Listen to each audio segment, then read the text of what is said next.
અરવલ્લી જિલ્લાના પ્રસિદ્ધ શામળાજી ધામ ખાતે આયોજિત શામળાજી મહોત્સવ 2026ના સમાપન સમારોહમાં રાજ્યના મુખ્યમંત્રી ભૂપેન્દ્ર પટેલે ઉપસ્થિત રહી કાર્યક્રમને ગૌરવ વધાર્યો હતો।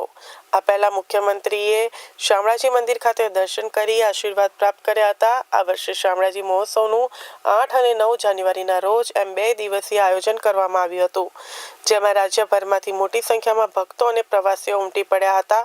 સમગ્ર મહોત્સવ દરમિયાન ભક્તિ, શક્તિ અને સંસ્કૃતિનો અદ્ભુત સંગમ જોવા મળ્યો હતો।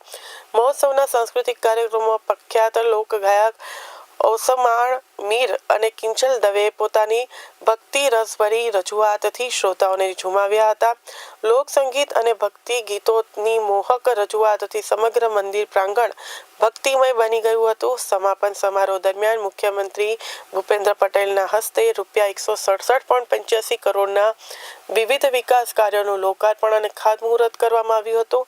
આ વિકાસ કાર્યો દ્વારા અરવલ્લી જિલ્લાના ઇન્ફ્રાસ્ટ્રક્ચર સુવિધાઓ અને સર્વાંગી વિકાસને નવી ગતિ મળશે। શામળાજી મંદિર પ્રાંગણમાં મહોત્સવ દરમિયાન મોટી સંખ્યામાં ભક્તો અને પ્રવાસીઓની હાજરી નોંધાઈ હતી, તો સુરક્ષા અને વ્યવસ્થાના યોગ્ય આયોજનને કારણે મહોત્સવ શાંતિપૂર્ણ અને ભવ્ય રીતે સંપન્ન થયો હતો।